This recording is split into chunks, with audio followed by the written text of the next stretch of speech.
मेरा नाम नव्या है। मैं जवान होने के साथ साथ बहुत खूबसूरत भी थी। मेरी उम्र 29 साल थी। मेरे दिल में भी बाकी लड़कियों की तरह शादी करने का ख्याल आता था, मगर मैं मजबूर थी। मैं चाहकर भी अपनी शादी नहीं कर सकती थी, क्योंकि जब मैं 14 साल की थी तब मेरे पिता हमें इस दुनिया से छोड़कर चले गए थे। उस समय मेरा एक 5 साल का भाई और मेरी 8 साल की बहन थी। मेरी माँ मेरे पापा की मौत पर बहुत बुरी तरह से रो रही थी और रोते रोते कह रही थी कि आप इस दुनिया को छोड़कर क्यों चले गए। मेरे ऊपर 3-3 बच्चों का बोझ डाल गए। अब इन बच्चों की परवरिश कौन करेगा? बड़ी बेटी तो फिर भी 14 साल की है। इन छोटे दोनों बच्चों को मैं कैसे आपके बिना जीना सिखाऊंगी? कैसे उनकी परवरिश करूंगी? उसी समय मैंने सोच लिया था कि मैं अपनी मां का सहारा बनूंगी। मेरी मां ने जैसे तैसे मुझे पढ़ाया लिखाया था और फिर बड़ी होकर मैं अपनी मां का सहारा बन गई थी। मेरी मां ने लोगों के घरों में काम किए थे। मेरी मां कपड़े भी सिला करती थी। इतने सारे काम करने के बावजूद उन्होंने मुझे इस मुकाम तक पहुंचाया था, तो बदले में मुझे भी अपनी मां का सहारा बनना ही था। अपनी पढ़ाई पूरी करने के बाद मैंने नौकरी करना शुरू कर दी थी। मुझे 7 साल हो गए थे नौकरी करते हुए। मेरी काबिलियत देखते हुए मुझे अपनी ही कंपनी की बड़ी पद पर रख लिया गया था, जिसकी मुझे तनख्वाह भी ज्यादा मिलती थी। मैं अपने दोनों छोटे भाई बहन को भी पढ़ा रही थी। मेरी मां तो अब बूढ़ी हो चुकी थी। मेरी मां से लोग कहते थे कि तुम्हारी बेटी जवान है, खूबसूरत है, इसकी शादी के बारे में सोचो। आखिर कब तक बेटी से नौकरी करवाती रहोगी? लेकिन मेरी मां उनसे कह देती थी कि मेरी बेटी अभी शादी नहीं करना चाहती, क्योंकि मैंने ही अपनी मां से शादी करने के लिए मना किया हुआ था। मैं अपने दोनों भाई बहन को पहले कामयाब होते हुए देखना चाहती थी, उसके बाद मुझे शादी करनी थी।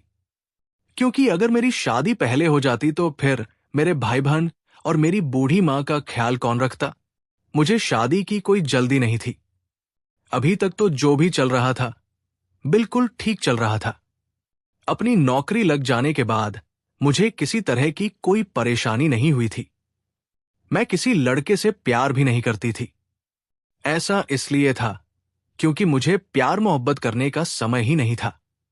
मैंने सुना था कि जो लोग किसी से प्यार करते हैं तो उसे समय और ध्यान देते हैं, वही उनके प्यार का पक्का सबूत होता है। लेकिन मेरे पास ये सब कुछ करने के लिए भी समय नहीं था। मैं अपना ही ख्याल बड़ी मुश्किल से रख पाती थी। सारा दिन मुझे अपने दफ्तर में हो जाता था। मगर 7 सालों में इतना बदलाव जरूर आ गया था कि अब मैं अपनी मर्जी के मुताबिक दफ्तर जाया करती थी। मैं बहुत काबिल थी और अपनी मेहनत के नतीजे में कंपनी में सब लोगों का भरोसा जीत चुकी थी। जिंदगी की जितनी भी परेशानियां थी वो कई सालों पहले बीत चुकी थी और इन मुश्किल हालात से निकलकर ही मैंने एक अच्छी जिंदगी जीना शुरू की थी और अपने भाई बहन को भी एक अच्छी जिंदगी दे रही थी। मेरी जिंदगी मुश्किल तो बहुत थी, लेकिन अपनी मां और भाई बहन की खातिर मुझे ये सब कुछ करना पड़ता था। मेरी कुछ सहेलियां भी थी जो मुझसे रविवार के दिन मिलती थी। मेरी सारी ही सहेलियों के प्रेमी थे और वो सब उनसे प्यार करती थी और उनके साथ शादी भी करना चाहती थी। जबकि मैं उन लोगों को उनके प्रेमियों से बात करते हुए देखती तो मुझे बहुत खुशी होती थी। मन करता था कि काश मुझे भी कोई इतना ही प्यार करने वाला होता। वो मुझे अपने प्रेमी की कुछ प्यार भरी बातें भी बताया करती थी। उनको सुन सुनकर भी मैं सोचा करती थी कि काश मेरी जिंदगी में भी ये सब कुछ हो जाए, तो मेरी जिंदगी भी अपनी सहेलियों की तरह खूबसूरत बन जाएगी। लेकिन ऐसा तो तभी हो सकता है जब मेरी जिंदगी से सारी परेशानियां निकल जाएं। फिर मैंने सोचा था कि मुझे सब्र करना चाहिए और खुद पर काबू करना चाहिए। एक ना एक दिन भगवान मेरी भी प्रार्थना जरूर सुनेंगे। मुझे भी कोई अच्छा जीवन साथी मिलेगा। लेकिन फिर मैं खुद से ही सवाल करती थी कि आखिर ऐसा कब होगा? मेरी उम्र अभी 29 साल है। 3-4 साल और बीत गए तो मेरी शादी की उम्र भी निकल जाएगी। न जाने सब कुछ कब ठीक होगा। मैं बस हमेशा भगवान से यही प्रार्थना करती थी कि सब कुछ जल्दी से ठीक हो जाए, मैं भी अपने जीवन साथी के साथ एक खुशहाल जिंदगी बिता सकूं। लेकिन उससे पहले मेरे घर वालों की जिंदगी बेहतर और आसान हो जाए। मेरी मम्मी को हमेशा मेरी शादी की चिंता लगी रहती थी। वो यही कहती थी कि अपने भाई बहन का भविष्य सुधारने के चक्कर में तुम अपनी जिंदगी की खुशियों को अपने दिल में ही दबाकर बैठी हुई हो। मेरी मां मुझे समझाया करती थी कि भगवान तुम्हें इसका अच्छा फल देगा। तुम देखना, तुम्हें एक अच्छा जीवन साथी जरूर मिलेगा। तुम जो इतने समय से हम सब लोगों के लिए मेहनत कर रही हो, देखना, जिस लड़के के साथ तुम्हारी शादी होगी वो तुम्हें अपने घर की रानी बनाकर रखेगा। मैं अपनी मां की ऐसी बातों पर बहुत खुश होती थी और मन ही मन सोचती थी कि काश मेरी मां की सारी दुआएं सच हो जाएं। हमारा कोई रिश्तेदार भी नहीं था जो हमारे साथ हमारा सुख दुख बांट सकता, क्योंकि पापा के मरने के बाद ही उनके सारे रिश्तेदारों ने हमसे रिश्ता खत्म कर दिया था। जबकि मम्मी के ज्यादा रिश्तेदार भी नहीं थे, सिर्फ हमारे एक मामा जी ही थे। वो अपने परिवार के साथ दूसरे देश में रहते थे। हाँ, इतना जरूर था कि उनके साथ हमारी कभी कभी फोन पर बात हो जाती थी, मगर वो कभी यहां पर आते नहीं थे। शादी को लेकर मैं जितना भी खुद पर काबू रखने की कोशिश करती थी, मेरी भावनाएं उतना ही मुझ पर हावी हो जाती थी, खासकर रात के समय। और मेरी उम्र की जितनी लड़कियां थी, उन सबकी तो शादी अभी हो गई थी, बल्कि उनके पास एक दो बच्चे भी थे।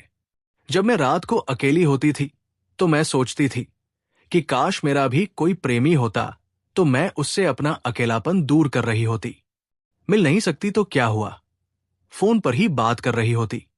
मेरी जो शादीशुदा सहेलियां थी, उनसे तो मैं मिलती भी नहीं थी, क्योंकि वो मुझे अब जब भी मिलती थी अपनी शादीशुदा कहानी सुनाने में लग जाती थी और उनकी कहानी सुनकर मेरा दिल मचलने लगता था। मगर फिर अपने भाई बहन के भविष्य के बारे में सोचकर मुझे अपनी भावनाओं पर काबू करना पड़ता था। ऐसा नहीं था कि मैं शादी करने के लिए बेचैन हो रही थी, बस मुझे अपने लिए एक सहारे की जरूरत थी।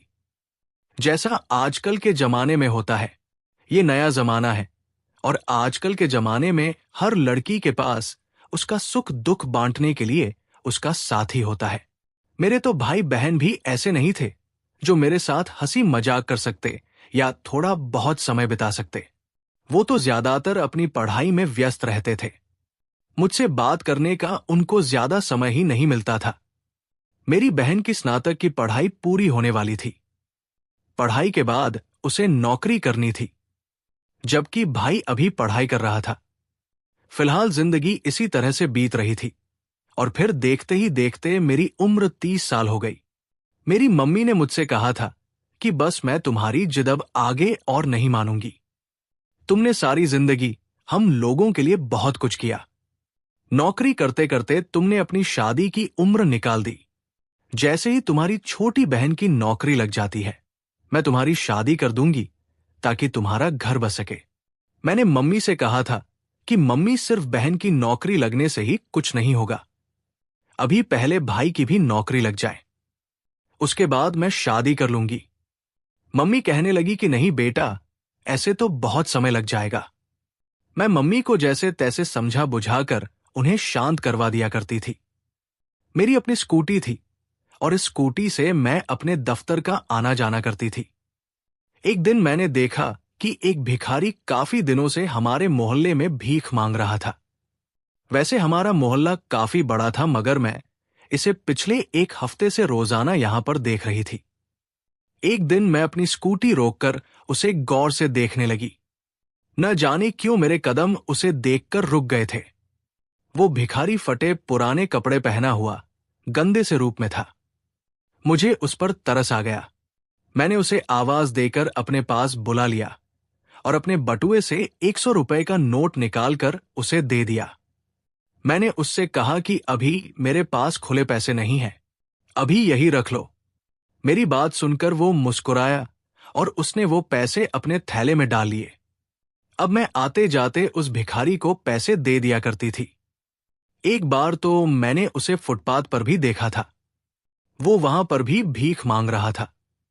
मैं तब भी अपनी स्कूटी पर थी और रास्ते से गुजर रही थी। मैंने तब भी उसे पैसे दे दिए थे। अब ऐसा हर दूसरे तीसरे दिन होने लगा था कि जैसे ही मैं अपने घर पहुंचती थी, वो मेरे आने से पहले ही हमारे मोहल्ले में खड़ा होकर मेरा इंतजार किया करता था। और जैसे ही वो देखता था कि मैं अपने दरवाजे पर आ गई हूं, तो तुरंत वो मेरे पास आकर मुझसे पैसे मांगता था। मैं उसे पैसे दे दिया करती थी। मगर बड़ी अजीब बात थी, वो मुझसे पैसे लेने के बाद न जाने कितनी देर तक मुझे देखता रहता था। मैं उसकी नजरों को नजरअंदाज करते हुए घर के अंदर चली जाती थी और फिर अगले दिन भी वो ऐसा ही करता था। मैं उसकी नजरों से बड़ी परेशान हो गई थी। समझ नहीं आ रहा था कि वो मुझे इतनी बेबस नजरों से क्यों देखता है। मैंने सोचा कि शायद वो भूखा होगा। मुझे कभी कभी उसे खाना दे देना चाहिए। इसलिए रात के समय पर खाना खाने के बाद जब मैंने खिड़की से नीचे की तरफ देखा तो वो मेरे घर के आसपास ही टहल रहा था। मैंने उसे आवाज लगाकर अपने दरवाजे के पास आने के लिए कहा। मैं खाना पैक करके उसे देने के लिए चली गई। मैंने जैसे ही उसे खाना दिया तो मैं फिर से चौंक गई थी, क्योंकि वो बड़ी अजीब सी नजरों से मेरे चेहरे को देखे जा रहा था। बहुत देर हो गई, उसकी नजरें मेरे चेहरे से हट ही नहीं रही थी। वो जिस तरह से मेरे हाथ से खाना लेने के लिए अपना हाथ आगे बढ़ाया हुआ था, उसका हाथ भी उसी तरह से था। वो अपना हाथ भी पीछे नहीं कर रहा था। मैंने उससे कहा कि क्या हुआ है, इस तरह मुझे क्यों देख रहे हो? खाना लो और जाओ यहां से। अचानक मेरी बात सुनकर वो होश में आया था और उसने जैसे ही खाना लिया, वो पीछे पलट कर जाने लगा। मैं इतने में दरवाजा बंद कर रही थी जब उसने आगे बढ़कर फिर से पलटकर मुझे देखना शुरू कर दिया था। मुझे लगा कि ये भिखारी पागल हो गया है।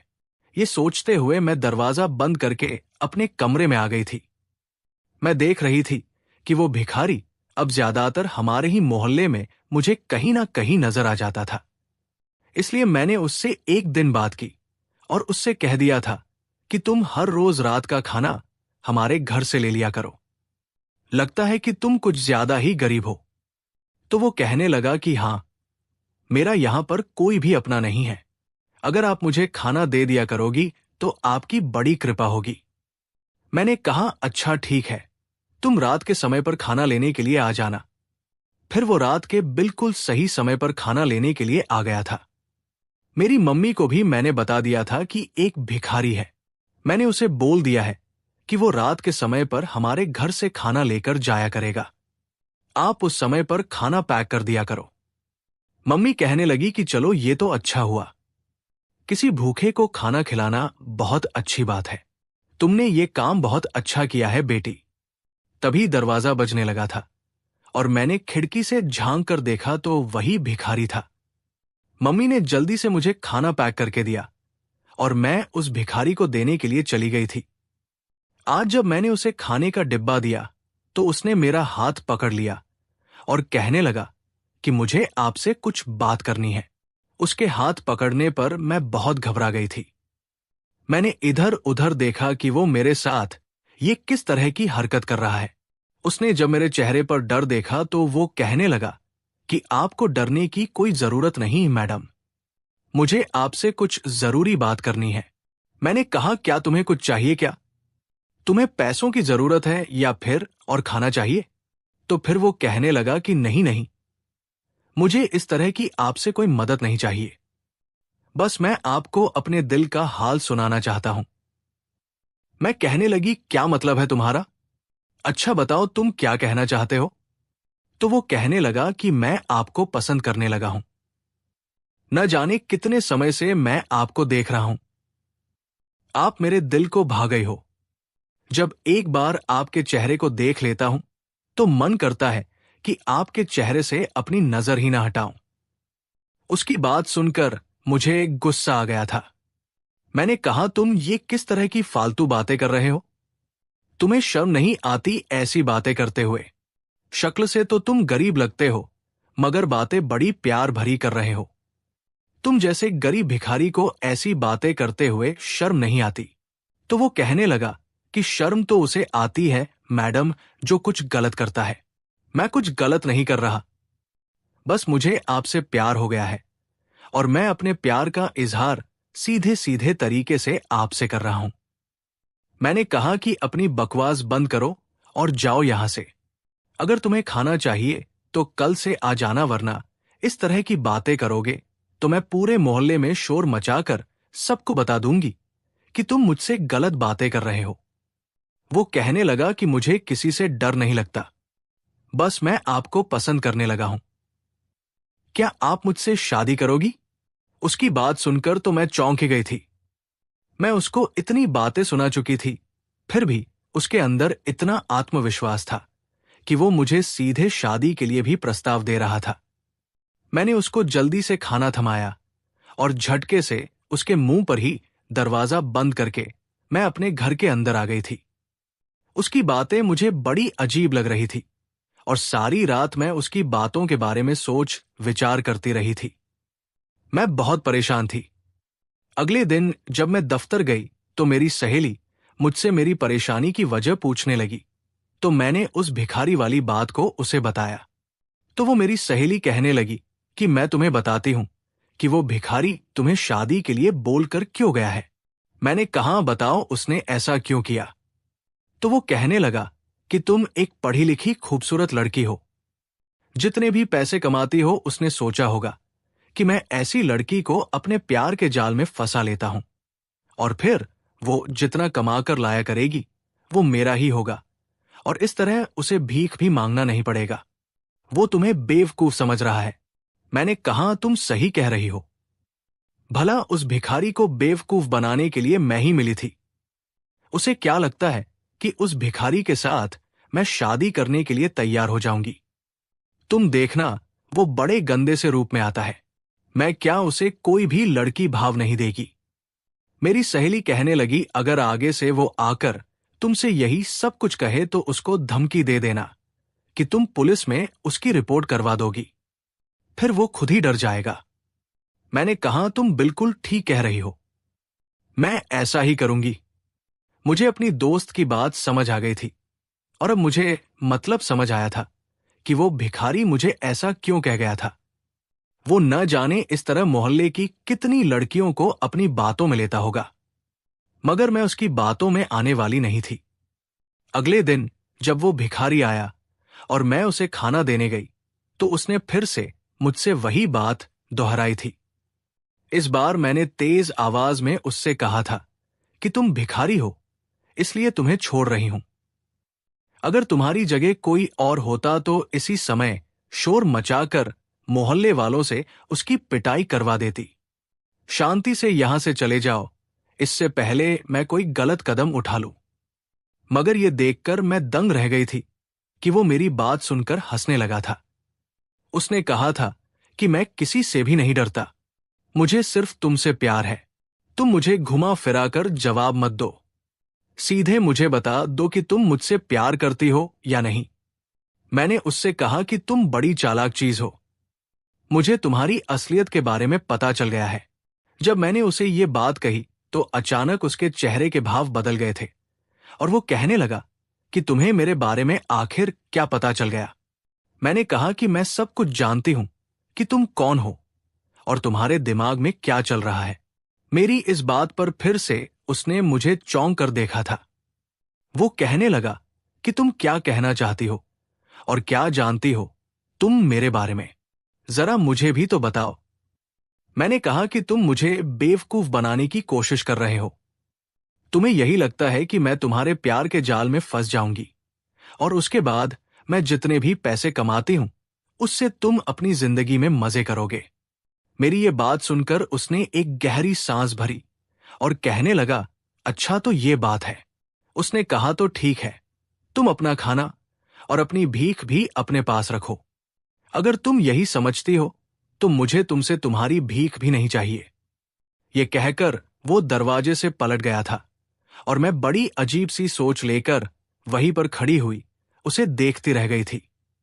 आज उसने खाना भी नहीं लिया था।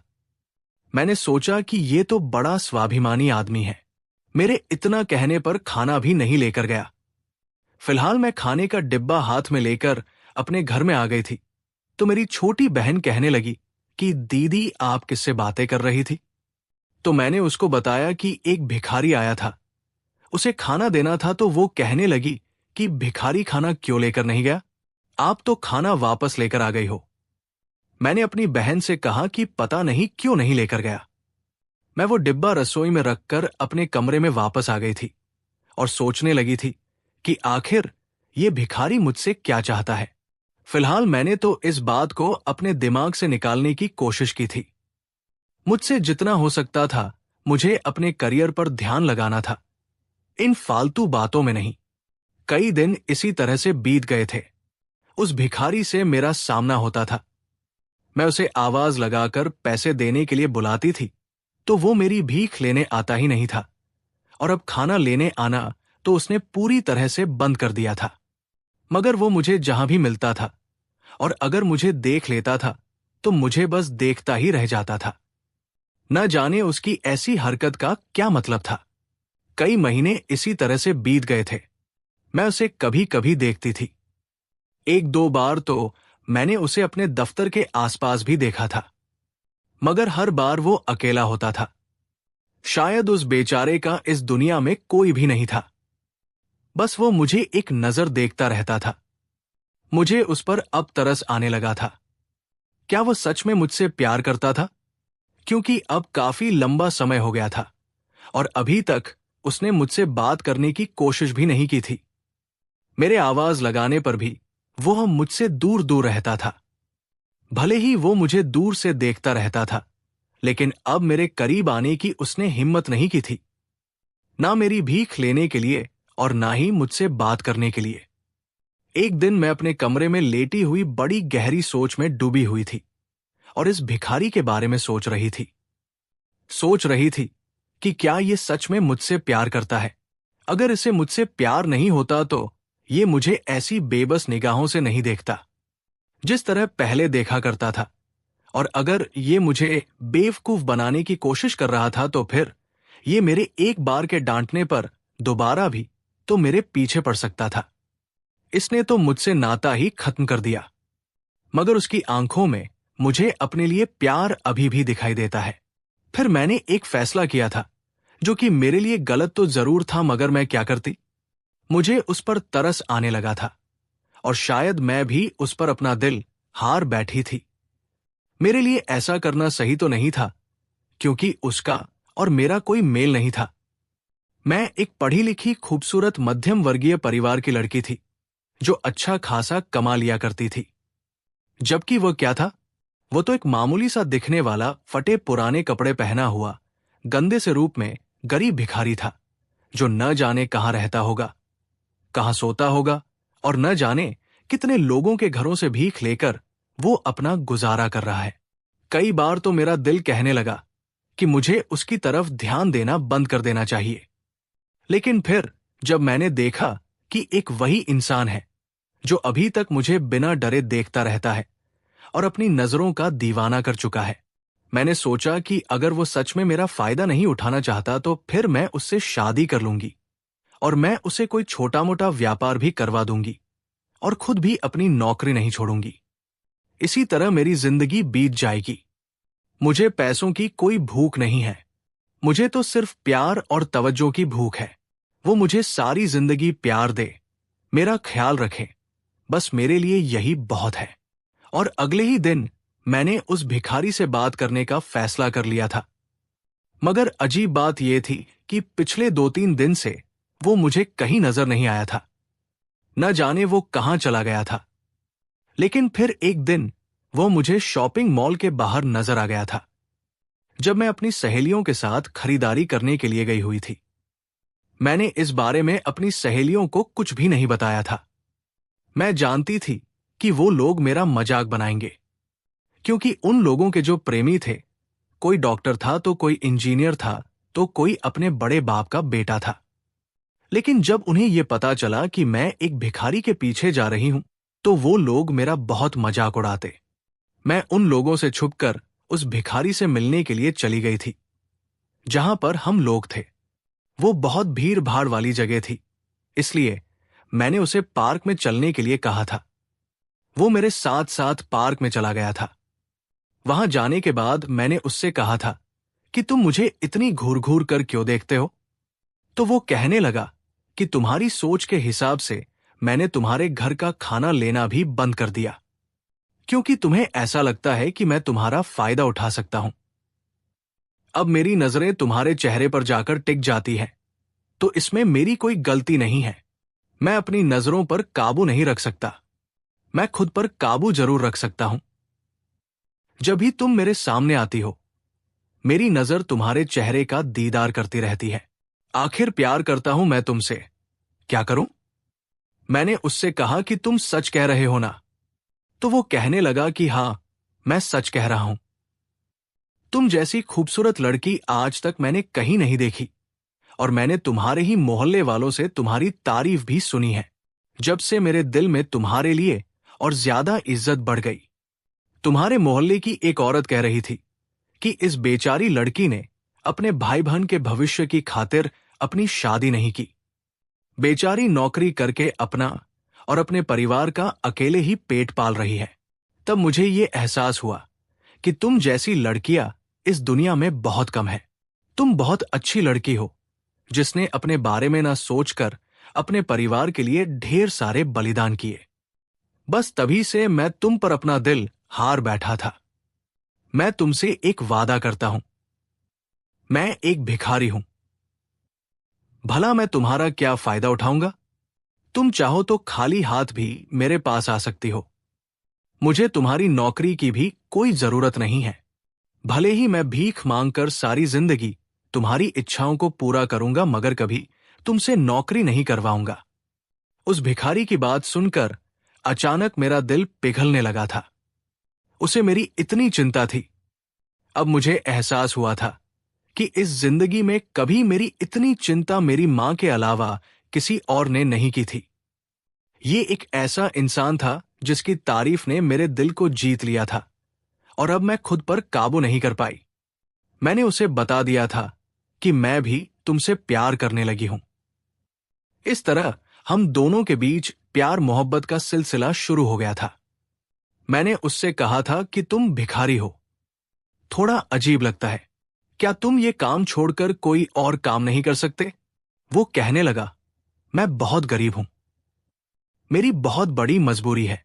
तुम प्रार्थना करो, मेरा एक काम है और मैं अपने उस काम में कामयाब हो जाऊं। उसके बाद मैं जैसा तुम कहोगी वैसा ही बन जाऊंगा। मैंने कहा, कौन सा काम? तो अचानक वो मेरी बात पर रुक गया था और कहने लगा कि तुम ज्यादा मत सोचो, तुम अपने घर जाओ। मैं रात को तुम्हारे घर खाना लेने के लिए आ जाऊंगा।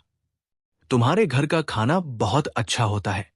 मैंने कहा, अच्छा ठीक है, आ जाना। ये कहकर मैं वहां से उठी थी, और अब मुझे बार बार उसी के ख्याल आने लगे थे। हर रोज वो मेरे घर आता था खाना लेने के लिए। इसी दौरान हम लोगों के बीच ढेर सारी बातें हो जाती थी। उसने मुझसे शादी करने का वादा किया था। मुझे उसकी सबसे अच्छी बात यह लगी थी कि हम दोनों को साथ में 2 महीने हो गए थे। इस दौरान वो सिर्फ मेरे घर के दरवाजे तक ही मुझसे मिलता था। इसके अलावा उसने मुझसे और कोई भी मांग नहीं की थी। मैंने देखा था कि मेरी सहेलियां थी जो अपने प्रेमियों से मिलने के लिए कभी कमरे पर जाती थी, तो कभी भोजनालय में मिलती थी, तो कभी उनके साथ खरीदारी किया करती थी। वो तो मुझे खरीदारी नहीं करवा सकता था क्योंकि वो गरीब था, लेकिन उसके लिए मेरे घर के दरवाजे से बेहतर बात करने की जगह और कोई भी नहीं थी। मुझे वो अच्छा लगने लगा था। उसका नाम सुनील था। कहते हैं ना, जिस पर दिल आ जाए वो भिखारी भी आपके लिए राजा बन जाता है, और मेरे लिए अब सुनील किसी राजा से कम नहीं था।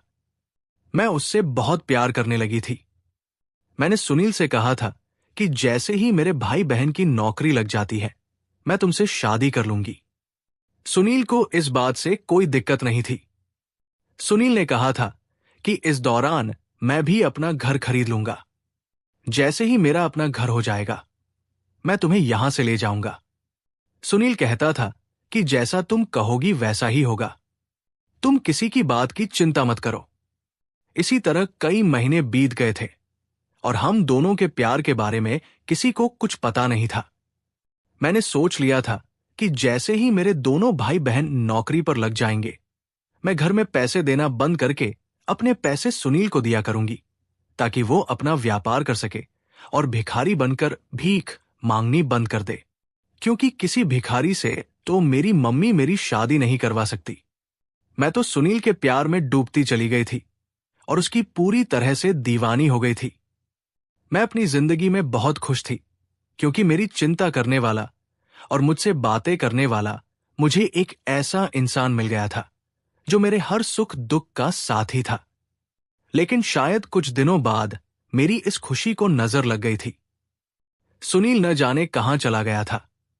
वो एक दिन जब मुझे दिखाई नहीं दिया तो मुझे लगा कि शायद वो अपने किसी रिश्तेदार के यहां चला गया है या फिर उसकी तबीयत खराब हो गई होगी।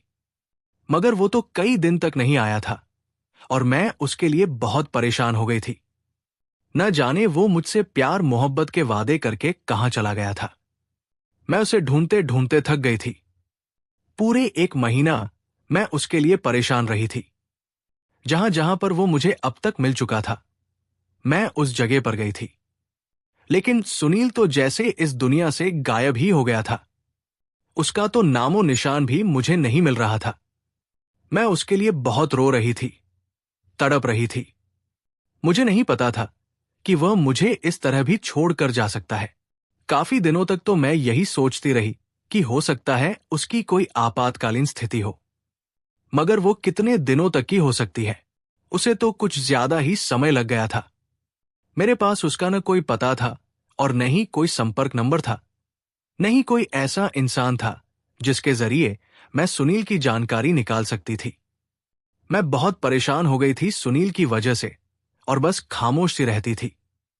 मुझे नहीं पता था कि वो मुझे बीच रास्ते में इस तरह छोड़कर परेशान कर देगा।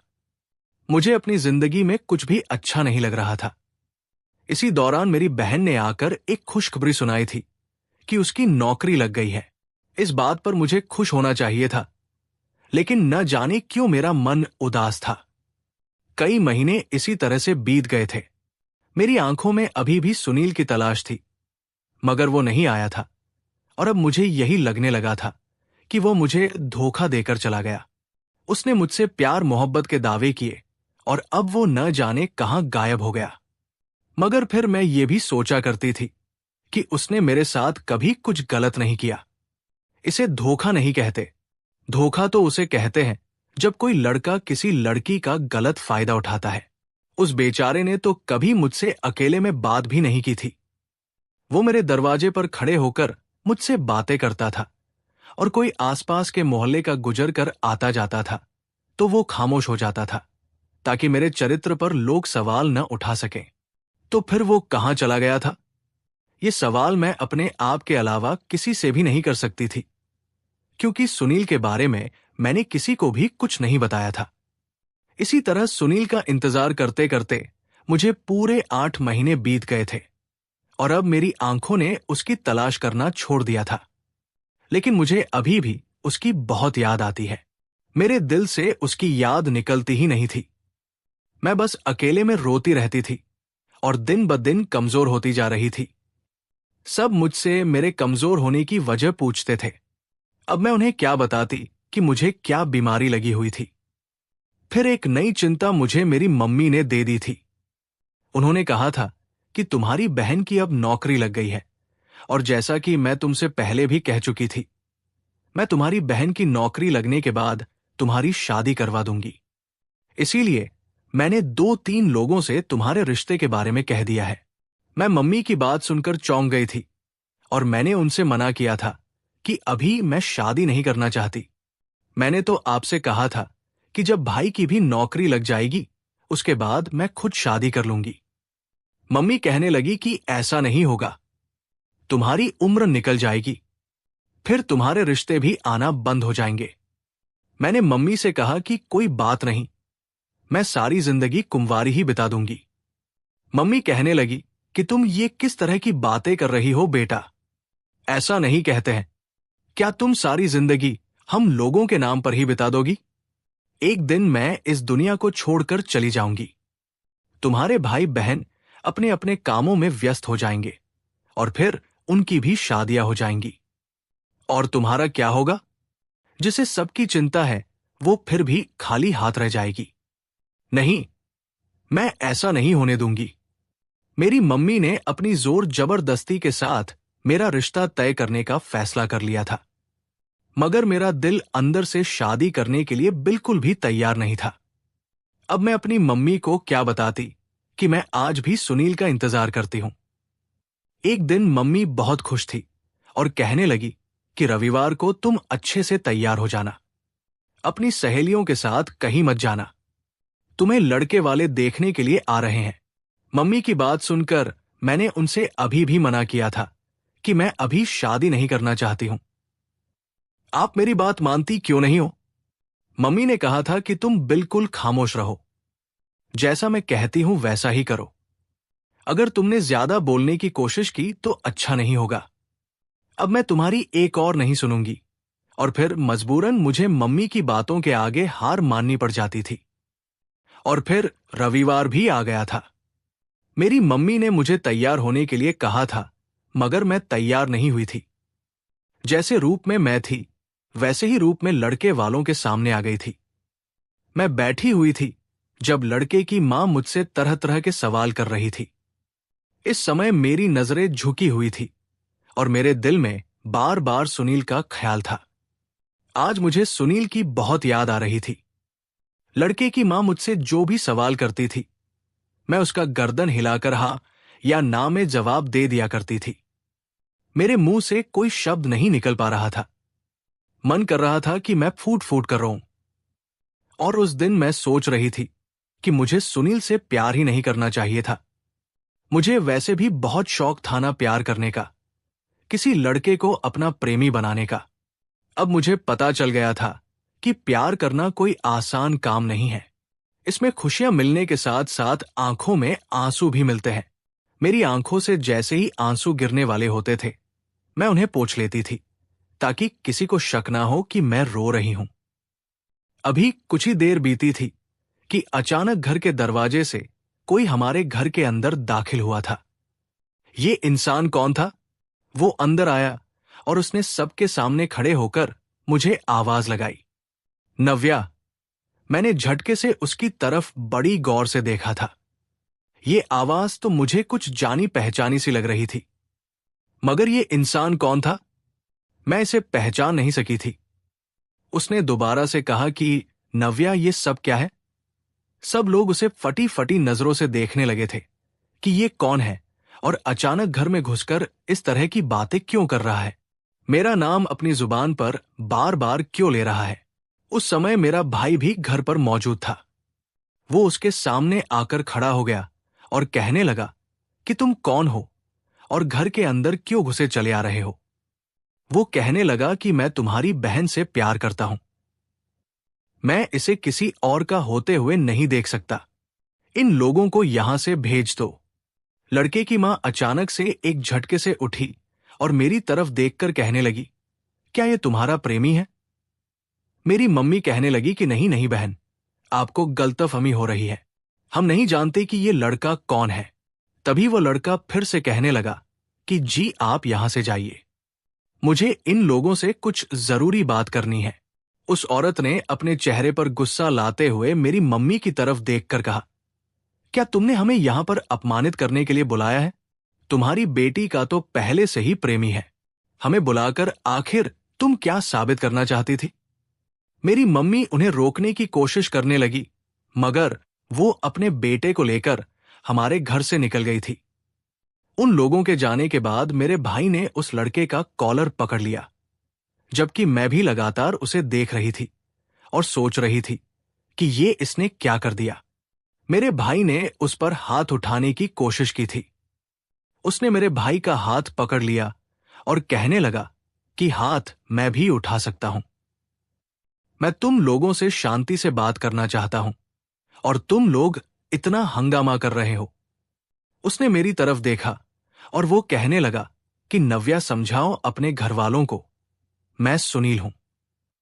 अचानक मैं उसकी बात सुनकर चौंक गई थी और फटी फटी नजरों से उसे देख रही थी। ये सुनील ही था, क्योंकि इसकी आवाज बिल्कुल सुनील के जैसी ही थी। मैंने कहा, तुम सुनील हो? लेकिन हाँ, मैं सुनील ही हूं। ये कहकर मैं उसको ऊपर से नीचे तक देखने लगी तो सुनील कहने लगा, तुम्हें मुझे इस तरह से देखने की जरूरत नहीं है, मैं तुम्हें सब बताता हूं।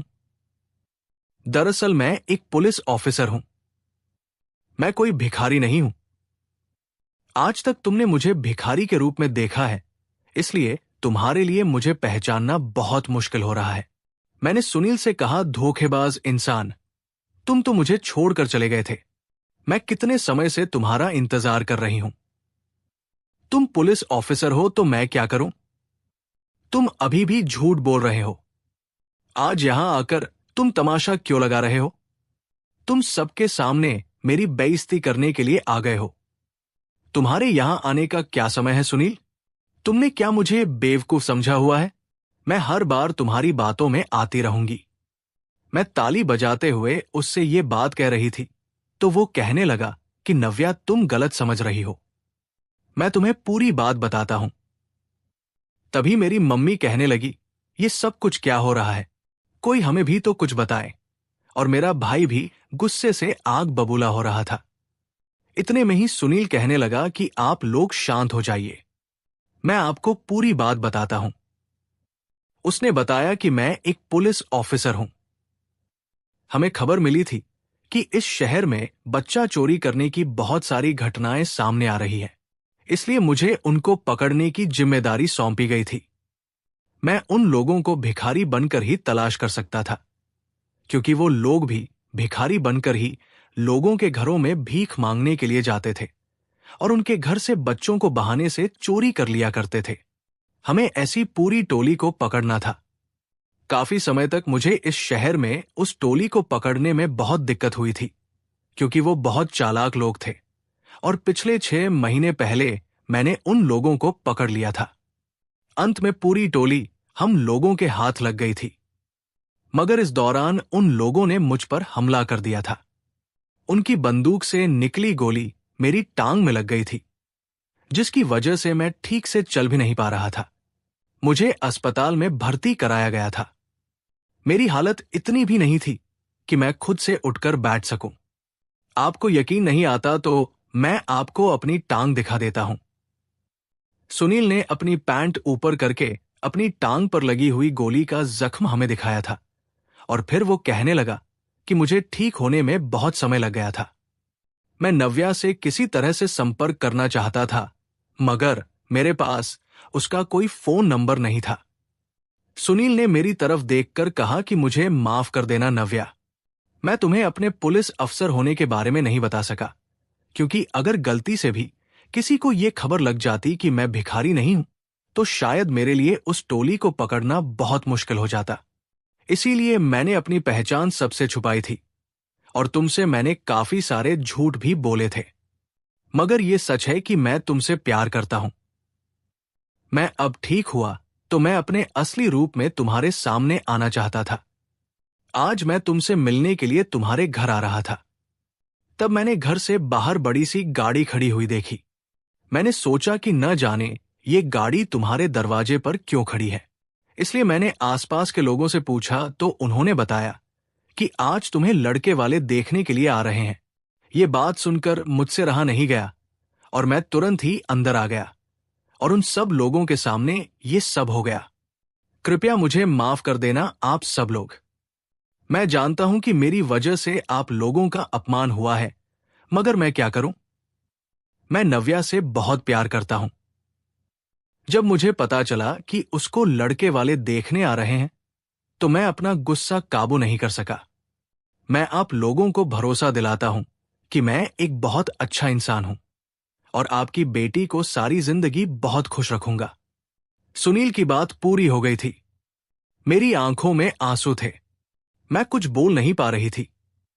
तभी मेरी मम्मी ने मेरी तरफ देखा और कहने लगी, क्या ये लड़का सब कुछ सच कह रहा है? मैंने अपनी मम्मी से गर्दन हमें हिलाते हुए कहा तो मम्मी कहने लगी, क्या तुम भी सच में मेरी बेटी से प्यार करते हो? तो वो कहने लगा कि जी हां, अगर आपको अभी भी कोई संदेह है तो मैं अपने माता पिता को यहां लेकर आता हूं और आप मेरी जानकारी पुलिस थाने से भी निकलवा सकती है। मैं अपने पुलिस थाने का बड़ा अफसर हूं। भिखारी बनने के दौरान मुझे आपकी बेटी पसंद आ गई थी और मैं खुद पर काबू नहीं कर सका और इसे कह दिया। मैं ड्यूटी पर होता था, इसलिए कभी आपके घर में आने की भी मैंने हिम्मत नहीं की। लेकिन आज जब मुझे आप लोगों को सच बताना था तो मैं अपने असली रूप में आप लोगों के सामने आकर सच बता रहा हूं। सुनील की सारी बातें सुनकर मेरी मम्मी कहने लगी, अच्छा तुम अपने माता पिता को हमारे घर भेज दो। और फिर ऐसा ही हुआ था। सुनील 2 घंटे बाद अपने माता पिता को हमारे घर लेकर आ गया था। उसके माता पिता ने बड़ी खुशी खुशी मेरा रिश्ता अपने बेटे के लिए मांग लिया था। मैं बहुत खुश थी कि सुनील कोई भिखारी नहीं बल्कि एक बड़ा अफसर था और मुझसे इतना प्यार करता था। मेरे दिल में उसके लिए जितनी भी गलतफहमियां थी वो सब खत्म हो गई थी। जल्द ही हम दोनों की शादी हो गई थी और अब हम दोनों खुशी खुशी जिंदगी बिता रहे हैं। उधर सुनील मेरे भाई बहन का भी बहुत ख्याल रखता है। उसने एक बेटा बनकर मेरे घरवालों की भी जिम्मेदारी को उठाया हुआ है और अब वो मुझे नौकरी भी नहीं करने देता। एक दिन मेरी मम्मी ने मुझे दुआएं दी थी कि तुम्हारा पति तुम्हें रानी बनाकर रखेगा।